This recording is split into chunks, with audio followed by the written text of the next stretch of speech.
thanks to everybody in Hinduism for Human Rights who's organized this and invited us, and also to everybody who's joining us online.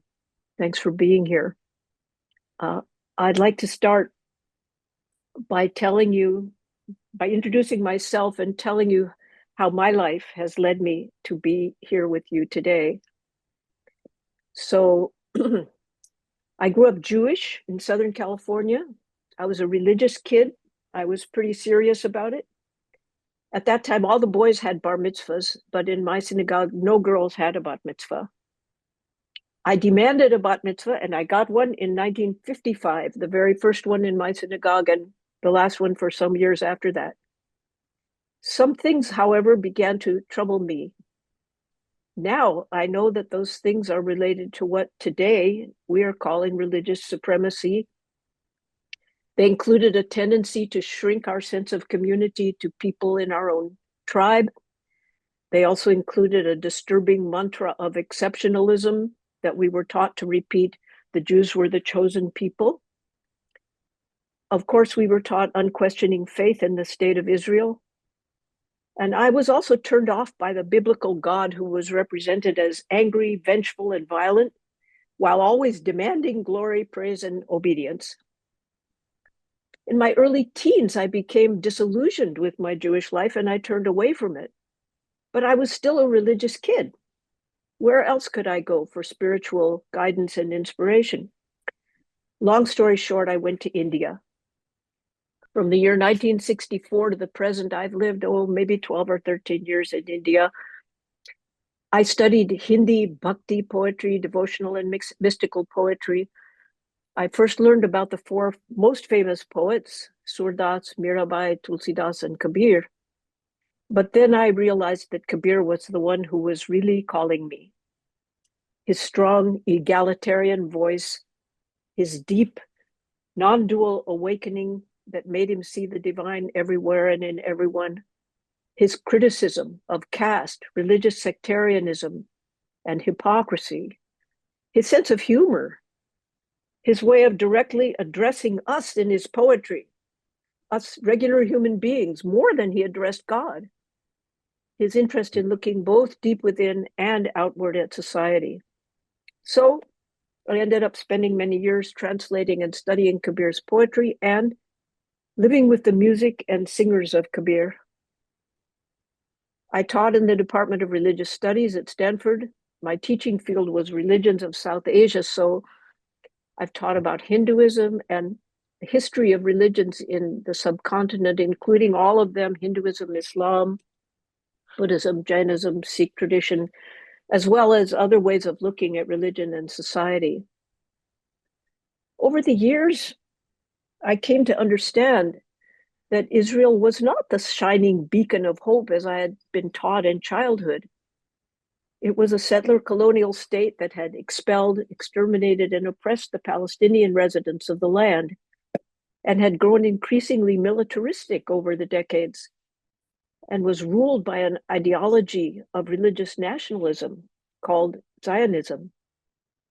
I knew there were many Jewish people who shared my values of compassion and universal humanity, but I wasn't connected to them. I finally found a Jewish community that I could love and join when I discovered Jewish Voice for Peace, which Alyssa has served for many years. In the early 90s, I saw something very disturbing happening in India. It was the rise of Hindutva, Hindu religious nationalism. I saw its similarity to Jewish religious nationalism, and I wrote about it. In Hindus for Human Rights and in Sadhana, the Progressive Hindu Alliance, I found the version of Jewish Voice for Peace in India, and I was so happy to become associated with this wonderful, compassionate, and dynamic and far-seeing community. So I'll end my own introduction with a few words of Kabir from the poetry that I have translated. First, a couplet. Hindu kahun to hun hi, Musalman bhi nahi, gaye bhi dono deen mein, khelu dono mahi. If you say Hindu, I'm not that. Muslim, not that either. Both faiths hold deepest truth. I play in both. And a very famous lines, Santo de Katjagabarana, Sancha Kahonto Marana Tave, Jute Jagpatiana. Seekers, I see the world is mad. If I tell the truth, they rush to beat me. If I lie, they trust me. The Hindus say Ram is the beloved. The Muslim says Rahman. Then they kill each other. No one sees the truth. They buzz their mantras from house to house, puffed with pride. The pupils drown along with their gurus. In the end, they regret it. Kabir says, listen, seekers, whatever I say, nobody gets it. It's too simple. And finally, I'll end with one of Kabir's many inspiring poems of his awakening. Gyan ki Andhi, the storm of wisdom. Seekers, the storm of wisdom struck. It blew down the walls of confusion, loosened the glue of delusion, toppled the pillars of brain and gain, broke the beam of enchantment, the thatch of craving collapsed, the pot of ill will shattered. After that storm, the rain that fell drenched God's lovers. Kabir says, a dazzling sun arose and darkness disappeared. So today we get together to do our best to dispel some of the darkness that surrounds us in this world. And our panelists, Rabbi Alyssa Wise and Umesh Kabir, I'll give their introductions first, and then we'll proceed with the questions, with their opening and our questions. Alyssa is a community organizer, educator, organizational consultant, and ritual leader with over 2 decades of movement building experience. She's founding director of Rabbis for Ceasefire, which she founded in October 23, a very immediate response. She's the co-author of Solidarity is the Political Version of Love, Lessons from Jewish Anti-Zionist Organizing, published in 2024. She co-creates life cycle rituals with people who are interested in making meaning from and marking time by Jewish traditions, mostly collaborating with those in multi-faith, queer, or anti-Zionist families. When not teaching, facilitating, or organizing, she's honing her skills as an urban gardener and anti-racist parent. She loves hiking with her pup, Frankie. We have this in common. My 2 dogs are listening to this webinar. Finding good reasons to celebrate. Alyssa has been a mentor and collaborator with Hindus for Human Rights since its inception. Umeshji has spent the last 25 years at the Kabir Chauramat Mulgari Ashram in Varanasi, India, where the Indian mystic and Sant Kabir spent his life developing and spreading Nirguna Bhakti, or worship of the formless and universal. Umesh is a devoted proponent of Kabir's philosophy. He's traveled through the world spreading Kabir's teachings and is currently working on a book about Kabir's relationships to concepts such as karma, dharma, and moksha. He's an educator and mentor who leads spiritual retreats to help people positively grapple with the complexity of their lives. He's part of Satya Dharam Samvad, a collective of Hindu religious leaders challenging hate being promoted in the name of their religion. Umeshji is part of Hindus for Human Rights' new Samdarshini project, seeking to gather a set of anti-caste Hindu resources for contemporary lives. So now I would ask Alyssa to offer a blessing, and then Umeshji to start us off with a poem or a song. So Alyssa. Hi, all. Thank you so much for being here, and thank you to Hindus for Human Rights for gathering us. So I want to offer us a blessing that is in sync with Jewish time. Today is the new moon of Elul. And in Judaism, that's called the Rosh Chodesh, in the beginning of the new month. And this is a particularly auspicious month because the month of Elul is the preparatory month ahead of Rosh Hashanah and Yom Kippur, the Jewish New Year, and the Day of Atonement. And so the month of Elul is a time where Jews are encouraged to do teshuvah, which is repentance and return. And as we'll get into, there's a lot of work to be done in that, but there's a special blessing that we say at Rosh Chodesh. So I'll offer us that blessing now. Yechad HaKadosh Baruch Hu Aleinu ve'al kol yoshvei tevel l'chaim u'l'shalom l'sason u'l'simcha l'yeshua u'l'nechama v'nomar Amen. Let the Blessed Holy One renew this month for us and for all who dwell on this earth, for a life and for peace, for joy and for happiness, for salvation and for rest. And let us say, Amen. Thank you for that beautiful blessing. And Mishti, give us something from Kabir. Thank you, Linda, Alyssa, and everyone who is connected. So I'm just going to start with one mantra, and this mantra is from Upanishad, which I find quite close to my heart. That mantra is Sarve bhavanti sukhinah, sarve santu niramaya, sarve bhadrana pashyantu, ma kaschid dubhag bhavet. Om Shanti, Shanti, Shanti. May all sentient beings be at peace. May no one suffer from illness. May all see what is auspicious. May no one suffer. Om. Peace, peace, peace. Thank you. So a beautiful beginning from both of you, and I'll just move right into the questions for you to talk about. First, Alyssa, you have been tireless and courageous, calling for a ceasefire and an end to the ongoing genocide in Gaza. You took moral leadership where others stayed silent. You founded and led Rabbis for Ceasefire, and it became a movement of hundreds of Jewish faith leaders standing up for justice. You've been arrested many times during protests for declaring that Judaism does not condone war crimes, ethnic cleansing, or genocide.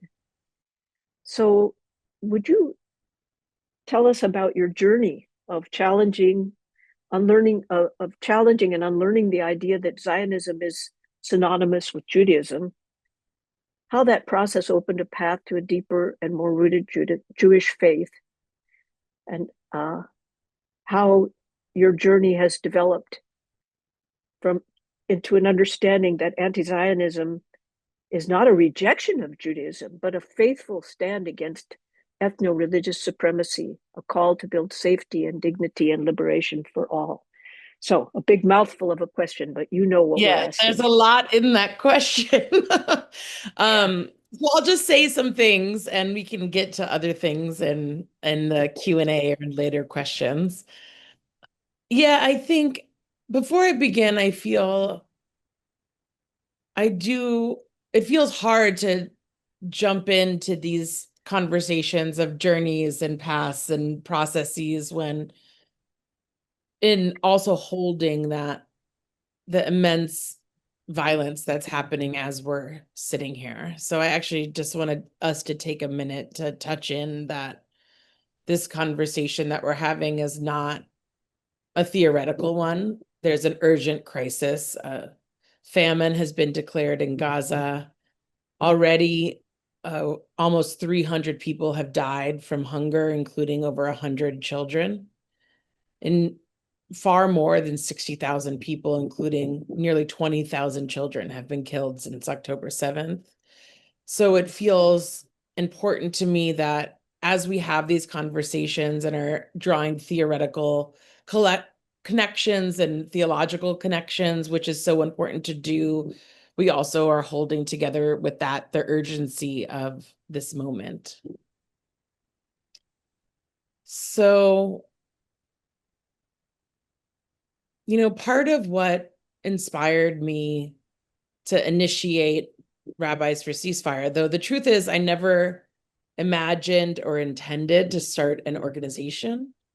What I felt called to was it started as just a statement of a letter of rabbis where I just called my rabbinic colleagues together and said, we need to call Jews into the ceasefire movement. There were so many loud voices of vengeance, just vengeful hatred coming in the wake of the October 7th attack. And because I've been doing this work for so many years, I kind of could tell from the beginning that we needed to take the words of the members of the Israeli Knesset, of the Israeli parliament, seriously, where they were saying no food, no fuel, no water, right? The kind of genocidal tone and rhetoric of the Israeli leaders, that it was important that we took that seriously.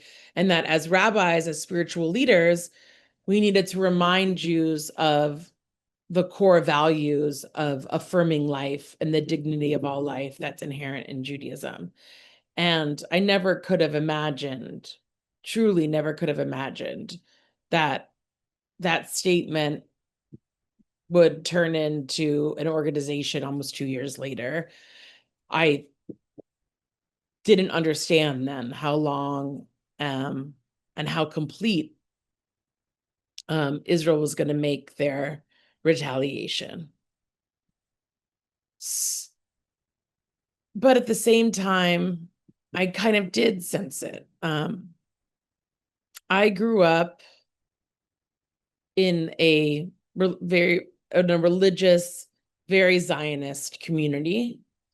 My family moved from Lithuania to Palestine in 1809, so before the Zionist movement. And during the First World War, my great-grandfather was being drafted into the Ottoman army and didn't want to go. And there was a wealthy American studying in his yeshiva with him and offered to help resettle him in the US. And that's how my family got here. But that legacy, that connection to the land, my family were some of the first Jewish settlers outside the walls of the old city of Jerusalem. And growing up, that was a great source of pride for my family and for me. And I grew up in a Jewish environment that kind of really encouraged me to understand my sense of obligation to Judaism enduring as a tradition and a scaffolding for an ethical life. And I believed that. As a young person in high school, I kind of first got my sea legs as an organizer doing pro-Zionist organizing and really believed that the project of the State of Israel was a social justice project. And it wasn't until I was in college, when I decided to go to college at the Hebrew University in Jerusalem, that I was even introduced to the concept of a Palestinian. I had been to Israel many times growing up with my family, but still,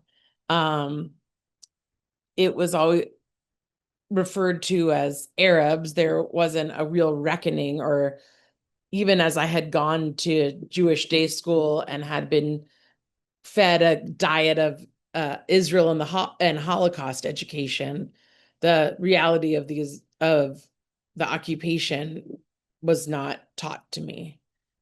And that was a really complicated and difficult time, right? It's in college, it's normal to have huge intellectual and emotional and communal shifts. And it was part of that. But I really felt lied to and betrayed by my family and all my teachers, that they didn't teach me about the truth, right? I came to understand it was a little bit more complicated than that, right? And I spent a year after I started kind of unlearning and relearning the history of the establishment of the state of Israel and the Nakba, the mass displacement of Palestinians in 1948 and preceding 1948 to establish the state of Israel, and the system of apartheid that Israel had established since 1967. And it was complicated because when I first started doing this unlearning, I wasn't a leftist. I didn't have leftist politics that I was able to understand this through, right? It really was at the level of applying the ethics, the Jewish teachings that I had been brought up on to what I was seeing as an adult. So I never, it's interesting because I never went through a phase of being what some call like a liberal Zionist. I went from being a kind of right-wing Zionist to an anti-Zionist through the application of Jewish teachings. And part of my experience that year I spent of transformation was going into the West Bank and developing relationships with Palestinians and refusing to turn away. And I think that was easier for me then. I was far from home. I was a young person. And later, when I decided to become a rabbi, I spent my summers of seminary. I spent 5 years preparing to be a rabbi. And each summer, I returned to the West Bank with a group called the International Women's Peace Service. And it was during the Second Intifada, a group of Palestinians and a nonviolent coordinating committee invited women from around the world to come and do protective presence. So we lived in an apartment together and took documentation of war crimes and human rights abuses that the Israeli government and settlers were perpetrating in the West Bank and Palestinian communities. We'd monitor checkpoints, we'd accompany Palestinians. And one day, my assignment was to go with a shepherd out to his field because the Israelis had carved a road through his land, stealing his land. And for those that don't know this, in the West Bank, there's roads where only Israelis, only Jews can drive on. And Palestinians are forbidden both to drive on those roads, but even to walk on them. So Israel had confiscated this land in the middle of his tract of field for his flock. And as he had been, walking his flock, putting them out to pasture for the day, when they had to cross the road, they were being shot at by the army and settlers. So I was asked to go accompany them, and the logic being that my presence there would be a protection. And we didn't have any languages in common, so we spent a kind of long, quiet day in the fields with his flock, and I had chance to meditate and to pray and to reflect. And what came to me, is I remember thinking about the improbability of my being there, as part of my spiritual journey of becoming a rabbi and serving the Jewish community, being raised in Ohio in an Orthodox community, Zionist community, the improbability of my being there. And my mind floated to this verse, which every tradition has. I'm curious what it is in Hindu tradition. I don't know it offhand, but basically the golden rule, right? You should love your neighbor as yourself. And in Hebrew, that verse is Ve'ahavta l'reacha kamocha. And so the word that's often translated as neighbor, right? You should love reacha is your neighbor, is how it's often translated, but the word is actually ro'eh, which actually means shepherd. So I was thinking, like, so for me that day, it was you should love your shepherd as yourself. And I remember that as a really profound moment of spiritual and political unity in myself, and an understanding that a sense of obligation and responsibility to Palestinian freedom and liberation that I continue to pursue to this day. So that's a little bit Alyssa, about my. thank you. I mean, that story, you've said so much in short time, and we'll be able to come back to more of your story. So for now, I'm going to just move to to Umesh's question, and then go back and forth so that we have time for Q&A at the end. Okay? So thank you. I'm going to direct the next question to Umesh. You are a Kabir Panthi. You live in a country where Hindu nationalists are changing not only politics, but also how people understand what it means to be Hindu. This includes that hatred, especially towards Muslims and other religious minorities, and support for caste have become a part of how Hindu identity is being defined. You're part of a small and brave group of Hindu and Hindu-related religious leaders, including Kabir Panthis and the Lingayats in the South, who have formed Satya Dharam Samwad, a group sharing a message of love to challenge hate spreading in Hindu communities and challenge the idea that upper caste Hindus should dominate others. So we would also like to hear about your journey. What inspired you since you were young? And what has it been like speaking out against caste and religious supremacy during such times?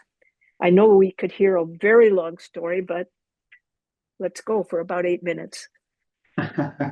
Thank you, Linda. Thank you for giving this opportunity. So, as I born in Hindu family, and my father was a kind of person who used to perform all the rituals, which is in Hindu.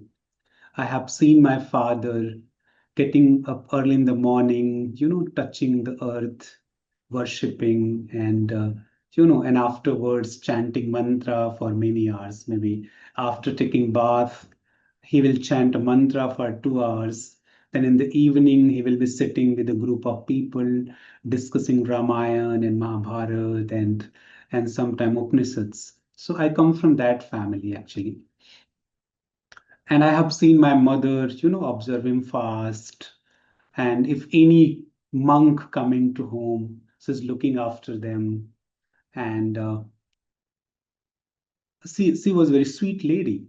But after completing my schooling, when I came to university for my graduation, that was the first instance when I got an opportunity to interact with some Kabir Panthis.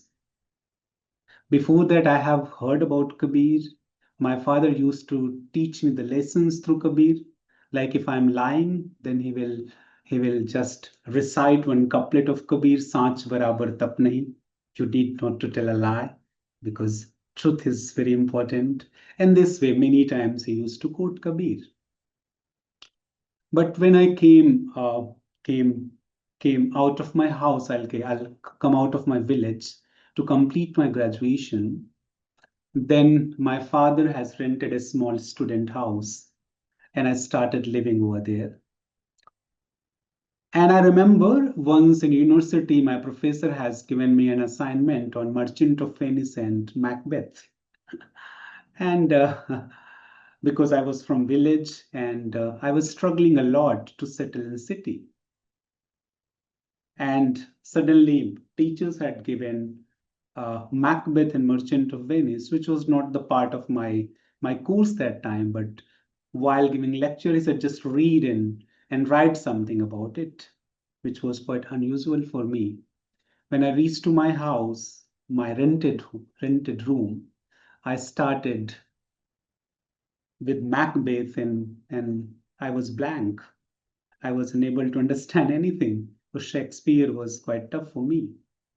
And I remember mid in a night, I was struggling to understand. I was just opening the dictionary, looking into the word meanings and trying to understand the phrases. And I was quite confused. I was like, I was not getting anything. Suddenly, I came out of a room and then I heard a sound. A group of people were singing something. I think it was night, approx 1 o'clock in the night. And I started following the sound. I reached to the place where a group of monks, they were singing Kabir. And it was first interaction for me when I exactly interacted with people, with Kabir Panthis, I'll call. Like I spent an hour over there and then I came back to my room, though I was unable to understand anything. Whatever they were singing, I was listening. I listened and then came back to my room. Early in the morning, when I reached to my university, I did very bad in my assignment. And then now, it's become the part of my life. Every day I started going to that small ashram, which was in Allahabad. And now, when I started going over there, I started comprehending Kabir, I'll say. And I started questioning myself because what I have seen in my house, my father was a Hindu, but he never believed in any kind of discrimination. So in village, whosoever is coming, they were respected. And my father, like, if he's giving suggestions to people, there was no discrimination. People are coming from different castes. You know, in India, there are many castes. So, but when I become the part, the first discrimination what I faced, it was in Kabir Math. So what happened, those people who were singing, they were singing something, they were behaving some other way. And I started questioning why it's happening. Though after a few days, maybe after 2 weeks, I'll say, I requested to the main person of the ashram that I want to be the part of that ashram because I am loving the philosophy of Kabir. I'm loving Kabir. So I want to understand. And he said, okay, you can come. And I started living actually without telling my father, without informing my father. I transferred all my book and then I started living in Kabir Math. Now, because I love reading, so I think I'll say maybe 5 or 6 months, I just read all the books available on Kabir in that small ashram. But I was unable to understand anything because whatever Kabir was talking, I was finding quite impractical. What I was watching, what I was seeing in society, there was discrimination. There was discrimination on basis of caste, creed, and then sex. And Kabir is saying there should not be that. So a kind of conflict started inside. And I thought, now I need to take decision. I need to understand and I need to do something for. So I spent 3 years in that ashram, and then in that time I was like a student. So what I can do, I was just questioning people. I was questioning sadhus. I was questioning the people who were discriminating. But in that time I was unable to do anything. But after completing my graduation, I got an opportunity to be the part of the main office of the Kabir Panth, which is Kabir Chauramat in Varanasi. Now, when I become the part of that ashram, I got a stage. Even there, I'll say, I cannot say that everybody was good over there. Even somehow I faced that discriminations over there also. And when I'm saying discrimination, it means discrimination on the basis of caste, discrimination on the basis of from which community you are coming.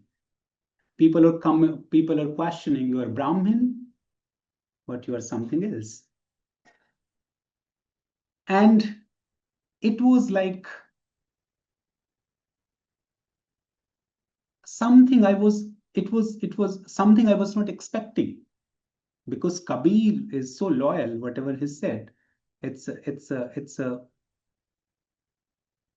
like unparalleled. It's like, nobody can compete whatever he said. And then I saw the group of people who are saying that I'm following Kabir.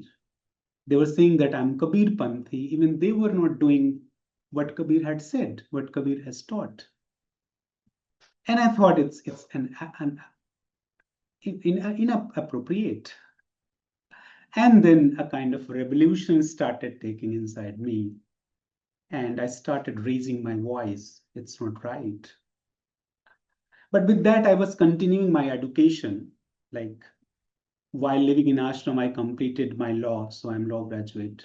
I just completed degree in computer science. I was doing everything because I was trying to make myself strong so that I can bring my ideas to people. And I think after spending 10 years in Kabir Mutt, now I started raising my voice. I started going in small schools, in colleges, in universities, small group of people, maybe very far from the cities and villages where there was discrimination. I become the part of some NGOs, and I started raising my voice. In ashram, I faced problem because somehow they were saying it's not right what you're doing. Because when you become the part of ashram, you need to follow whatever being said by the acharya, whatever being said by the group of people who are leading the ashram. And I was not agreeing. I was thinking that no, it is not right, so why to accept it? So I faced a problem over there, but because I was with truth, and I think after some time people started accepting me, whatever. I'll not say that they were supporting me, but still they were not opposing me. And this way I become the part of the groups. I become the part of the group of farmers, the group of people who was labor class people, and I started talking about Kabir, and I started talking about Hinduism. I'll say, because I believe that where there is a hatred, there is no Hinduism. If somebody is discriminating on the basis of Hindu and Muslim, there's no Hinduism or Hindus people. I cannot call them Hindu, because I have learned Sarve Bhavanti Sukhina. Hinduism means like, may all sentient being be at a peace. And then a group of people who call them Hindu, they were doing everything bad with the group of people who were Muslim or were from different caste. But I raised my voice, and still I'm working. I'm just going among the people. I'm talking to villagers. I'm singing Kabir, talking about Kabir. Not only Kabir, but I'm just trying to bring the true message of Hinduism also. Mesh, let me just come in here now. Your story of transformation is very moving, and you'll get a chance to say more about it. But we're going to go through a couple more questions and then have time for audience participation. So let me go on to the next question now, okay? Yeah, so back to Alyssa. You've said you're not only a political anti-Zionist, but a religious one. Your rootedness in a Judaism that rejects using biblical prophecy to justify the displacement of another people. You've pointed to Jewish texts like the Talmud, which warn against taking land by force. You've pointed out that Many ultra-Orthodox Jews also oppose Zionism. So could you say something about the religious and theological roots of your position and how the core values of Judaism, shaped a lot by the tradition of Jews in diaspora, inform a rejection of Zionism and a commitment to standing against the violence being committed today? Yeah, thank you. Another big question. Please jump in when I should just stop Yeah, it's talking. rude. It's a little bit rude, but I'm just kind of keeping time a little bit. Yeah, no, I And appreciate it. I appreciate yeah, it. Yeah, I'll keep yeah, an eye on the time and try yeah. not to go. So I think I have to go back in time to answer this question. And I think it's important to do so. So my understanding of when we talk about Judaism, that is a religious tradition and framework that only began after the destruction of the Second Temple in Jerusalem. And before that time, what we could talk about are Israelite religion. Judaism, on the other hand, is a tradition that was established by and for the experience of exile. While there wasn't ever a complete exile, right? Jews have always remained in Jerusalem and kind of the area of historic Palestine. The exile that took place after the destruction of the Second Temple led to the development of Judaism. And before that time, Israelite religion revolved around the temple in Jerusalem. And after the temple was destroyed the second time and the exile took place, there was this spiritual challenge. And I think this is something that a lot of us in my Jewish circles now are kind of clinging to again. There was this effort by a small group of rabbis to establish Jewish life outside of Jerusalem and to reimagine what Jewish life could look like outside of temple practice. So what happened in this exile is Judaism was developed. Judaism, as we know it now and as we talk about it, is a system of daily life, spiritual life, religious life that revolves around being separate from the divine, from Jerusalem, right? The temple no longer exists, and have to establish new practices in place of sacrifice, for example, which is a prime way that Israelite religion revolved around sacrifice and tithing at the temple during pilgrimage holidays. So there had to be a whole new system that was developed in order to stay connected to the divine and to each other. So Judaism essentially is a tradition that was built by and for the experience of exile and diaspora. And Judaism, as we practice it today, relies on the Talmud, which is a system of Jewish law and commentary that establish how you do everything, from how you eat, how you make love, how you build community, how you repair relationships. Literally everything is in the Talmud. And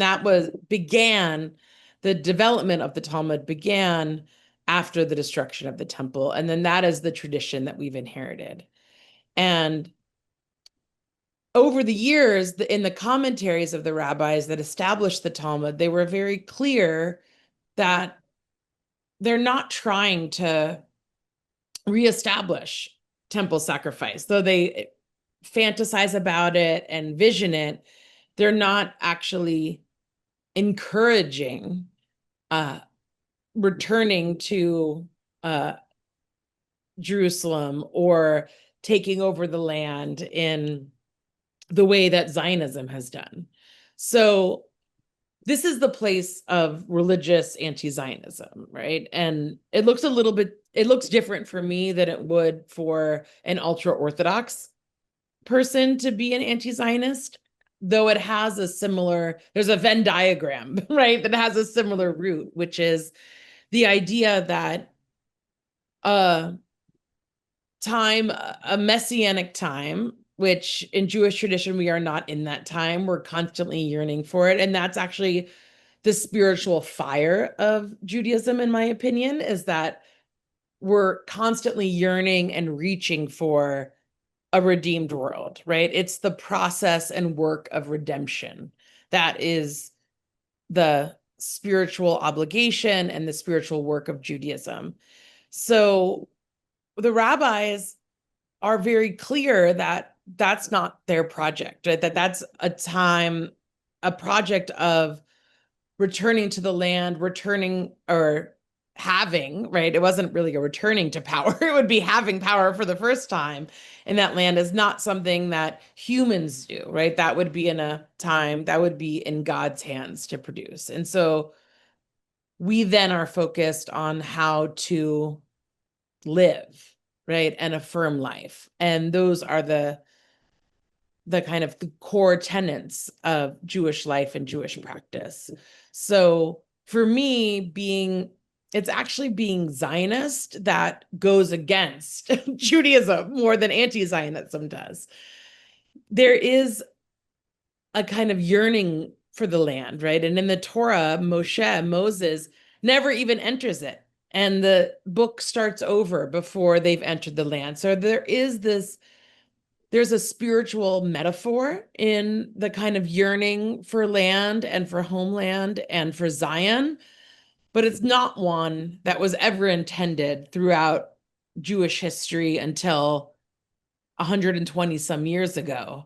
It was never intended to be something that was done by military might. So I think I'll leave it there for now. We can get into more in the questions. Yeah. Okay. So now you've introduced the really important theme of looking at the history of a really complex tradition, which is also the case in Hinduism and all the big religions, that it's not one thing, as the sort of nationalists or supremacists would try to make us believe. That's true certainly across these two examples. So great. Umeshji. Of course, many Hindus are disturbed by their religion being used to spread hate or justify caste discrimination or silence challenges to their interpretation of being Hindu. And Kabir, as you have already told us, was a fantastic challenger of discrimination, caste distinctions, sectarianism, and so on. And his words have deeply influenced many Hindus. So say something about, say more, you've already started, about what Kabir has to offer in this effort that we're making to inspire a Hinduism rooted in equality and respect for all. And feel free to bring in any songs that come to mind. And do it in 8 minutes. So, as I understand, first I would love to start through Hinduism actually, then I'll come to the Kabir. What I understand, Hinduism doesn't mean to be mean about anybody.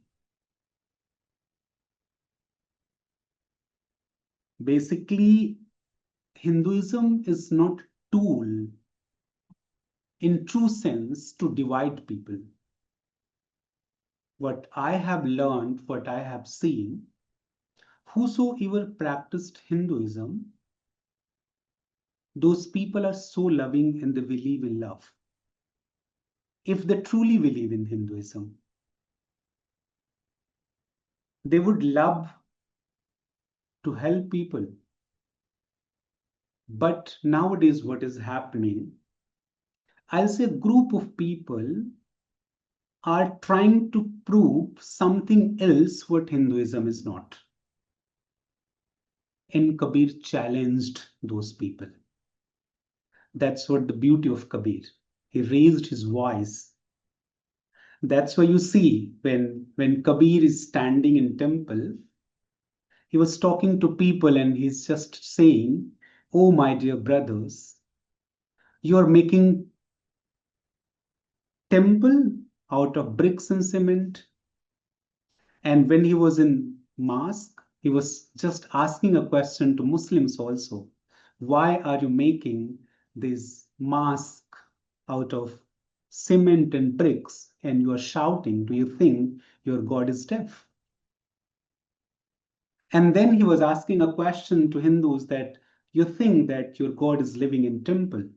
Do you never care about the people who are sitting outside, who are needy people? So Kabir was trying to bring a love, which is the core of Hinduism. What I learned from my father used to tell me that, Umesh, every day I chant mantra. I start my morning with a mantra. I spend my whole days reading scriptures. But what is the core of these scriptures? That is love. What I found in Kabir. So I found if somebody is living in a pride that I'm Hindu, and if they're hurting people, if they're discriminating people, if they're showing religious supremacy, that is not what Hinduism is. Hinduism is where there is a truth, where there is a love, where there is equality, where there is a message not to hurt people. That is what Hinduism I have understood. And Kabir brings these all things alive. Kabir was not a person who was standing in a market and he was just talking and talking and talking. He was standing in a market, he was inviting people that, "Oh, my dear brother and sisters, come. Come." And that's why there's a couplet of Kabir when he's saying, "Kabira khada bazaar mein, liye lukatha haath, jo ghar jare apna, chale hamare saath." So Kabir is standing in a market and he's inviting people. If you're ready to burn down your house, then I welcomed you. So where there's people are ready to burn down the house of religious supremacy, where their people are ready to burn down the caste pride, and if they are ready to jump into love, their Kabir welcomes. So I feel the inequality or the caste discrimination, which is nowadays people are thinking that it is rooted in Hinduism. That is not true Hinduism. So if I see through the eyes of Kabir, Kabir was trying to tell us what exactly the Hinduism is. And that's why he raised his voice. That's why he was standing in market and welcoming people. That's why he was standing in market and challenging people to be real Hindu. But I know nowadays so many religious leaders are talking against the Hinduism. And whenever they will speak against the Hinduism, whenever they will speak against the true spirituality, Kabir will stand and raise his voice.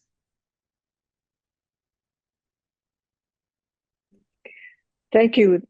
That was concise and inspiring. For our last dialogue before the questions from the audience, I'd just like to invite you both to talk to each other. And now we've heard about really competing interpretations, so it kind of foregrounds the importance of interpretation of religion. You know, you may say that is not real Hinduism, but somebody else will say, oh, yes, that is real Hinduism. And then you actually have to be able to meet and substantiate your claims, that you're not just kind of claiming something, you know, this is my idea. And also, we're talking about a situation which is also political. So there's power involved. So these are some of the things that you might want to speak to us and each other about for the next, I don't know, 5 or 8 minutes. And whether it's interpretation or power or the value of the different religious traditions like Judaism and Hinduism actually meeting and talking to each other and seeing how they run parallel and how they're different as well. So would any of you like to just start to speak to the others while all the rest of the other one, while all the rest of us are listening?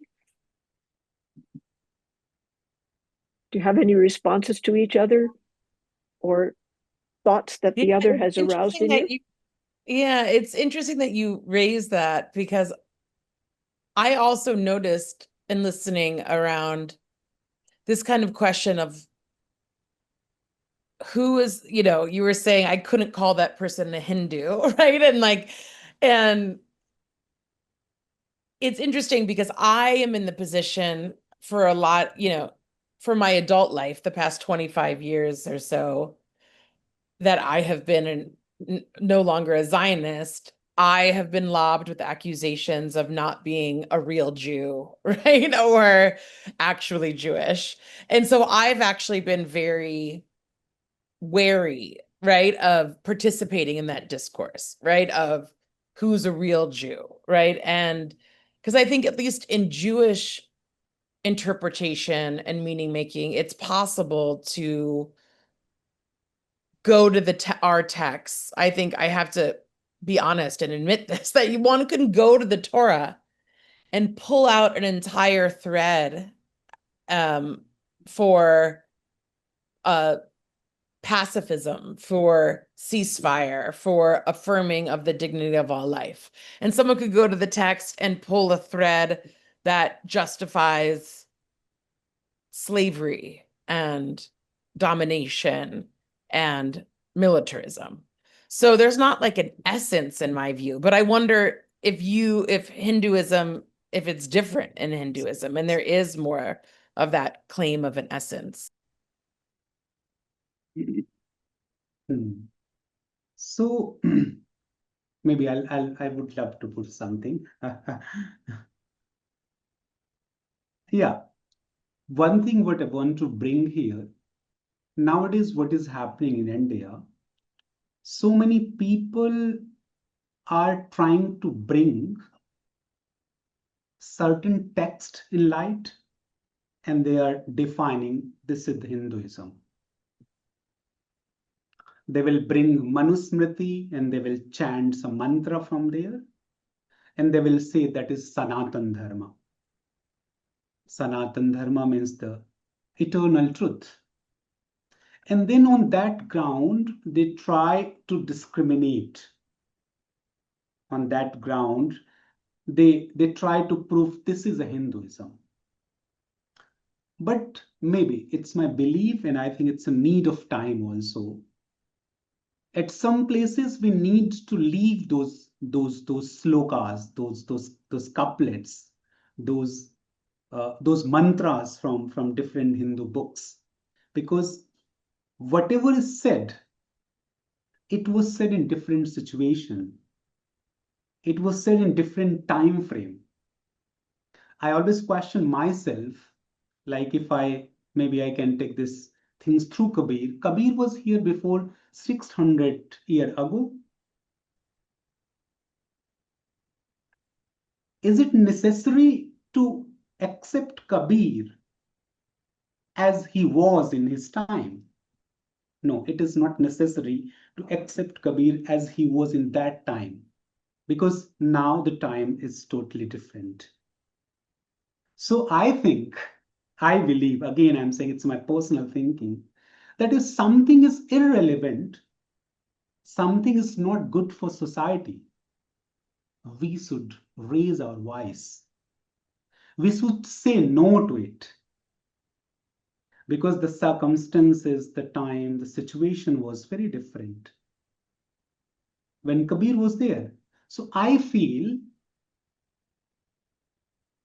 if some sloka or some mantra of Hindu religious books are supporting caste, if they are supporting caste superiority or inequality, then we should deny it.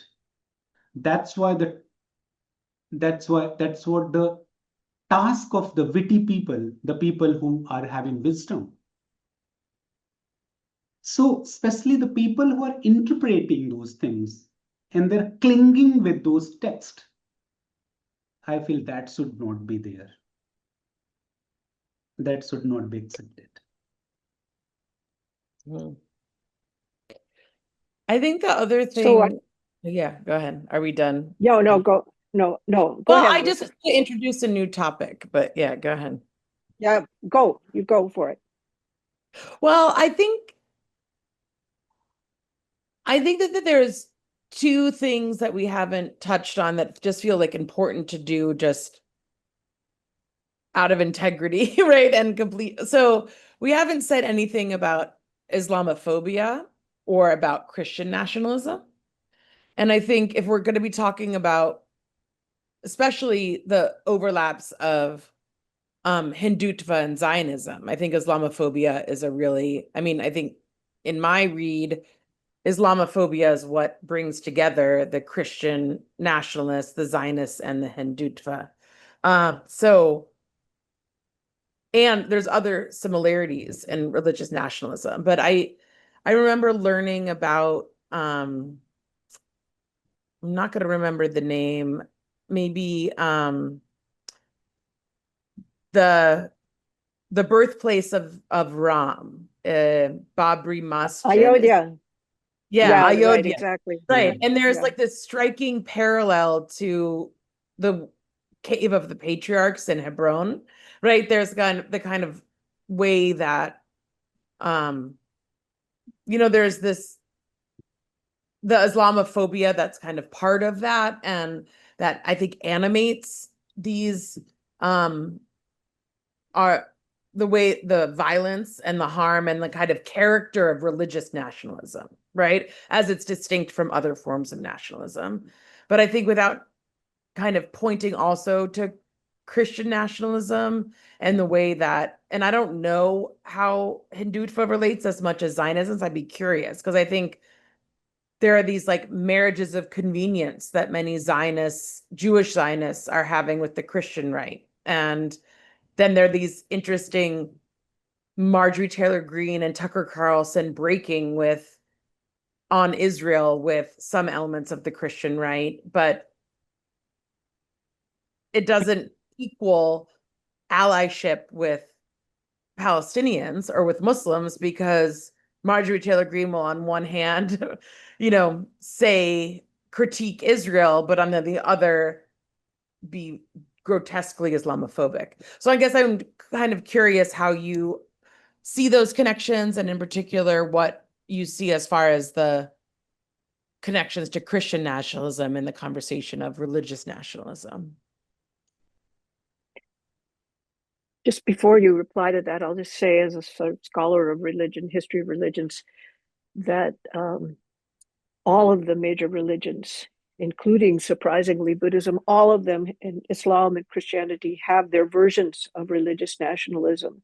And it's valuable for us to see those parallels that you're beginning to point out. And that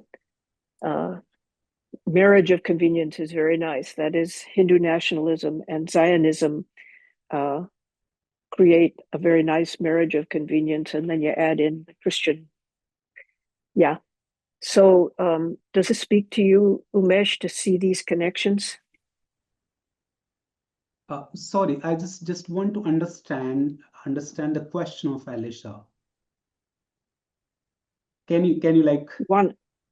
Well, Yeah, I think I simplify. want to understand for you about what the role that you see that Islamophobia plays and Christian nationalism plays in animating Hindutva. When you say Islamophobia, what do you mean by it? I want to understand that.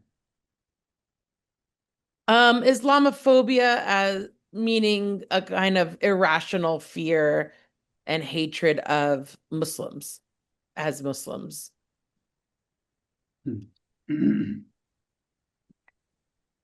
So, like when you started talking, you take the name of Ayodhya, Babri Masjid, and we know what happened over there. And now there's a temple.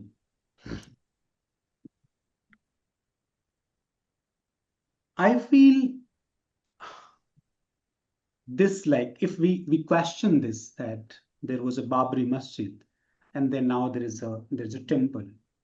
And now in India it's happening at so many places. Even in Varanasi, where there's a Vishwanath temple, there's a one masjid, one mosque, and people are claiming that is the temple. This kind of things is happening in India, and I know that so many religious leaders are trying to impose certain thing, though they are proving it that where there is a where there is a mosque, there was a temple. First, they are proving, they are going in court, and court is giving decision, and then they are just making the temple. So if I talk legally, and if I question that, it means I'm questioning the Indian Constitution. I don't want to do it. But one thing which is very important for us, what is the result of it? When there is a temple, now our Muslim brothers are feeling protected or not? Are they in fear? I know this is a big question. There are two things. One thing, what newspaper is telling people, and what is real on the ground.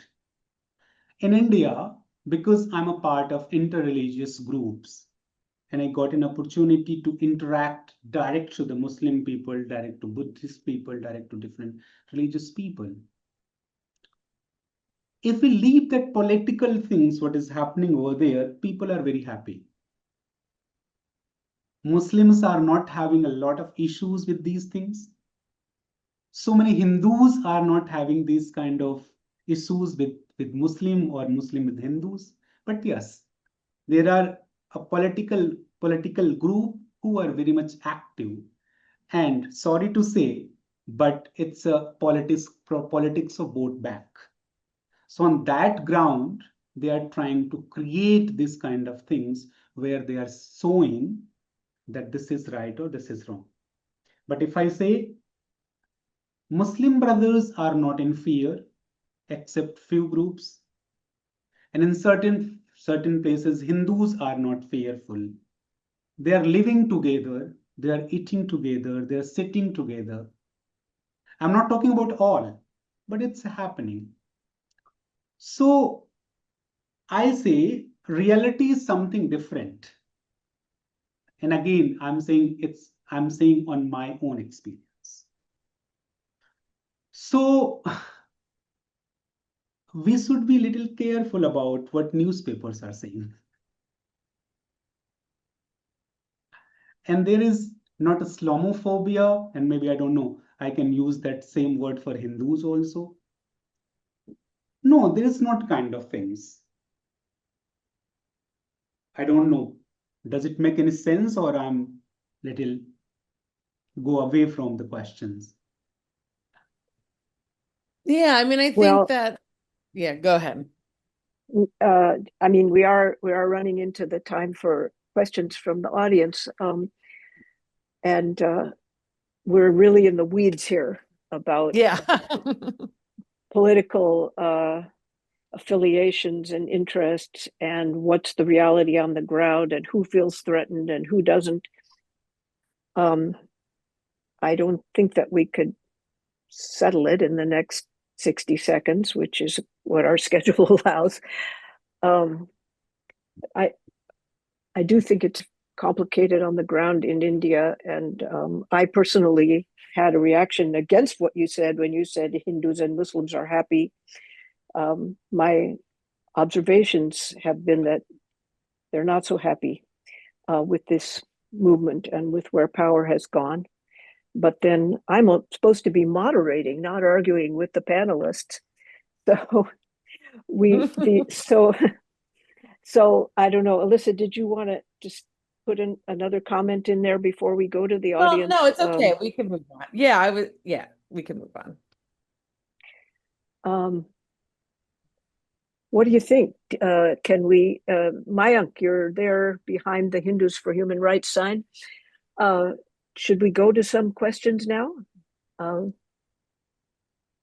you there? Yeah, Have we lost the Hindus? we can answer Yeah. one or two of the questions. Maybe I mean there's two, I think, in the chat. Yeah. So do you want to present those, or should I? I'll do it. Yeah, if you can read them. Yeah. And we can Okay. combine them into one as well. Yeah. So there are a few questions here. First one from Deepti.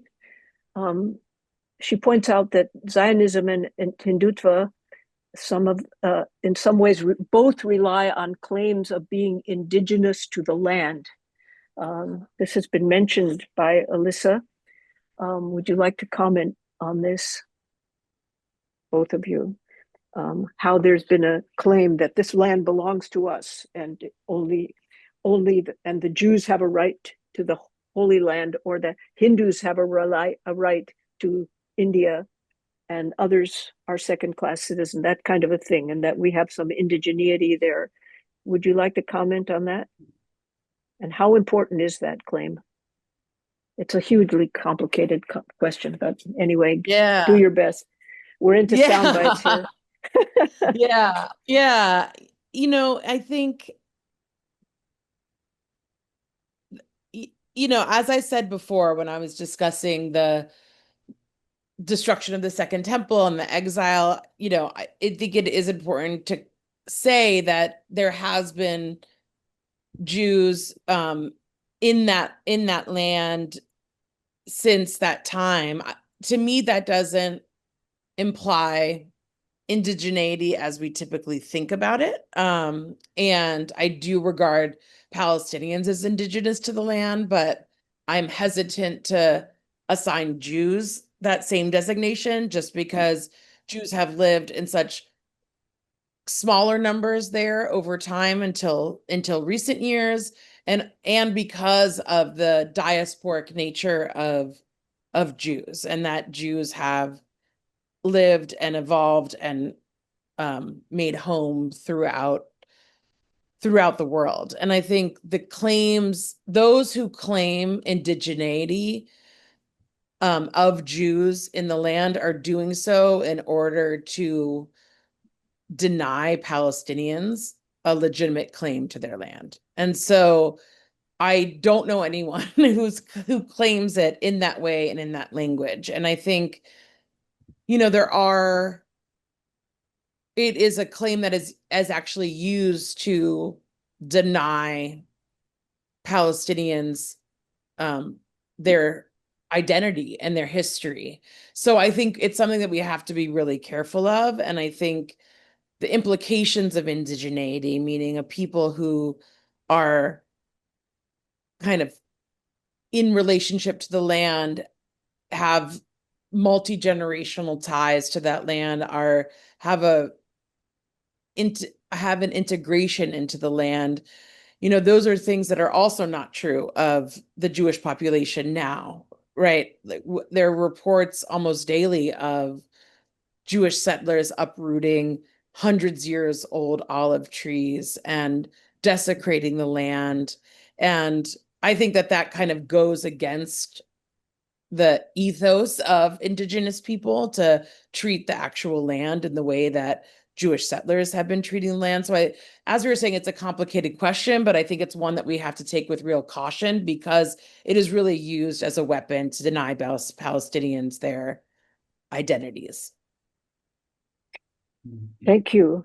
So, Umesh, the claim that India belongs to Hindus and that their ancient possession of the land should be unquestioned and all later people are foreigners and so on, has that similarly been used to deny the legitimacy of other people in India? So, yeah, I agree on that point that there are many groups who are claiming India belong to them and they are the Hindus. But there are also groups who are saying this claim is wrong. So, at the one hand, a group of people are saying India is ours because we are Hindu, we are native, we are original from here. With that, there are people who are saying what you are claiming, it doesn't mean the other people don't have right to live in India. And you cannot say that India belongs to you only. So there are two groups, maybe two group of people. Few are claiming, and then there are people opposing that you cannot say like that. India belongs to everybody, whosoever is living. That's what I have seen. Good. So the next two questions are also very interesting, and I'll just read what's there. Often we hear that religion and politics should not be mixed. Has there truly ever been a time when the two have not been mixed? Right. Good starter for a question. Then this person goes on to say, for Hinduism, the idea of trying to group together many different traditions, also a legacy of colonialism, but the pluralism or the many traditions that are grouped under Hinduism is part of its strength and its ability to evolve and survive. And to evolve beyond Hindutva, can we use this pluralism of Hinduism itself as a method? So you want to start on that one, Umesh? So yeah, the first question where he's talking about religion and It's politics. Arti. This is a question from Arti. So yeah. Yeah, so where she's saying like politics should not be mixed. It is not true. Now politics is quite mixed with religion in India. And yeah, I never witnessed it when politics and religion were not mixed. It is mixed. And exactly, I'll say the political leaders are playing game with the help of this politics and religion. I agree. It's not. I never experienced it. And could the pluralism of the history of Hinduism, the great diversity, be a way to evolve beyond Hindutva or Hindu nationalism? I need your help to understand this question, Linda.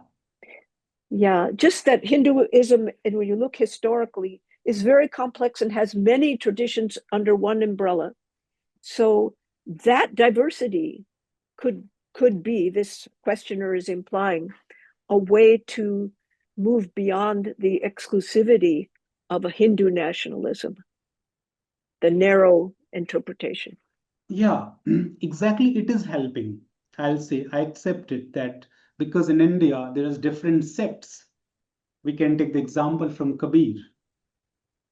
Kabir, like the sect Kabir, is a part of Hindus. That's what being told, and that is what. But exactly because it is different sect, Kabir is speaking against all the root concept of Hinduism. And this way, I think. Do you want to say something, Linda? No, I just took a deep breath. And in same way, like Sikhism, same way Buddhism, same way Jainism, I think they are quite helpful. They are quite helpful to the concept that Hindus not going to be rude. They are not, sorry, maybe I'm not getting the appropriate word.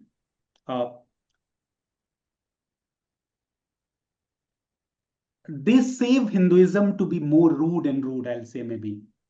Because if Hinduism, if the Hinduism or India is not a mix of these sects, maybe the people of Hinduism or Hinduism can be the dictator. But these sects The different small sects are exactly saving that, and they're saying no, they're opposing. So I think it's a somehow saving the Hinduism to become rude, to become dictator. I don't know if this is the right way to express. Yes, that's good. We had another question and it got erased. Looked like an interesting question to me, but it's gone. So, oh wait, it came back.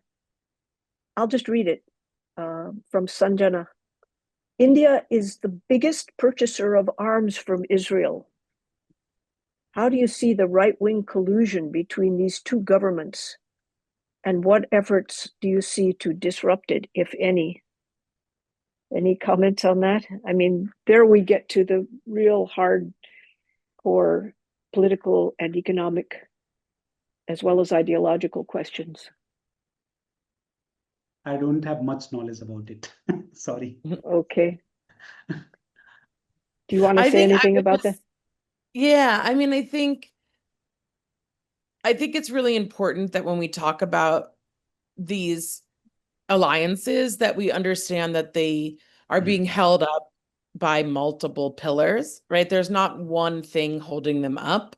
And so it's very true that the military industrial complex is a huge pillar that's holding up the relationship between India and Israel, Israel and the US, right? US and then there's other economic factors, there's ideological factors, there's religious factors, right? There's a lot. And so I think it's important to understand those. And I think understanding which pillars we're taking aim at which times, right? And that one pillar, I've been very clear that even as my work is really dedicated to the pillar of Jewish American support for Israel and taking down that pillar, there's other pillars that will still remain intact, even if that pillar disappears. And I think this pillar that is being pointed to of the military and economic kind of relationships that keep it in place is actually something that I think is a pretty powerful motivator and something that will be really hard to intervene. And so this is where boycott, divestment, and sanctions campaigns and, real pressure on governments, we're starting to see in the case of Israel that there are some governments kind of that we never would have anticipated, like Germany, kind of restricting some of the weapons that they're willing to sell to Israel and send to Israel. So I think making sure that we keep the pressure on as many pillars as we can, and not as individuals, but as a movement ecosystem, that we have that comprehensive view and are working to erode those alliances and systems of power. Okay. We are, I have the feeling that this dialogue has flowered in a constricted time frame, and we're going to be concluding now. And I would just summarize in one way by saying that both of you have shown us that among the multiple claims for the traditions that we belong to, we have not only the right but the responsibility to interpret and to speak for the Hinduism or the Judaism that we believe is beneficial to ourselves, our communities, and all of humanity. And both of you are doing that. And the invocations that both of you gave at the beginning really speak eloquently for the kind of Judaism and the kind of Hinduism that I, along with you, would like to believe in and speak up for. So I just would like to thank you and thank the other participants and